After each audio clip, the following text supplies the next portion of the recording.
நாடு யாரை எதிர்த்து ஃபைட் பண்ணுச்சு? இந்தியாவை எதிர்த்து ஃபைட் பண்ணாங்க. முகமது அலி ஜின்னாவினுடைய வார் அகைன்ஸ்ட் இந்தியா தான் பாகிஸ்தான். அப்ப அந்த ஹேட் இந்தியா அது இன்னும் அப்படியே இருக்கு பாகிஸ்தான்ல. இன்னைக்கும் பாகிஸ்தானுடைய ராணுவத்தில் இந்திய வெறுப்பு இருக்கு. பாகிஸ்தான் ஆட்சியாளர்கள்ட்ட இந்திய வெறுப்பு இருக்கு. பாகிஸ்தான் கல்வி நிறுவனங்கள்ல இந்திய வெறுப்பு இருக்கு. பாகிஸ்தானுடைய கிளர்ஜி மத குருமார்கள்ட்ட இந்திய எதிர்ப்பு இருக்கு. இந்திய எதிர்ப்பு இல்லைன்னா பாகிஸ்தான் ஒரு தேசம் உருவானதற்கான நியாயமே இல்லை, ஜஸ்டிபிகேஷனே இல்லை. அதை வைத்துக் கொண்டுதான் நடத்துறான். ஒரு தடவை நம்ம டாக்டர் ராதாகிருஷ்ணன் அவர்கள் ரஷ்யாவினுடைய தூதரா இருந்தார், நம்ம நாட்டு ஜனாதிபதி வர்றதுக்கு முன்னால. அப்பதான் ஸ்டாலின் அங்கே ஆட்சியில் இருந்தார். ரஷ்யால ஒரு ஸ்டாலின் இருந்தார்.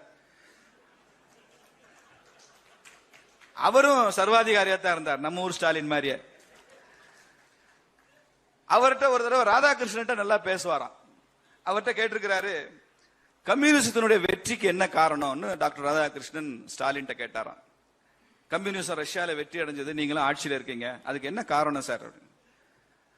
அதுக்கு ஸ்டாலின் சொன்னாரு, you know the secret, intense hatred is our secret of success அப்படின்னு சொன்னார்.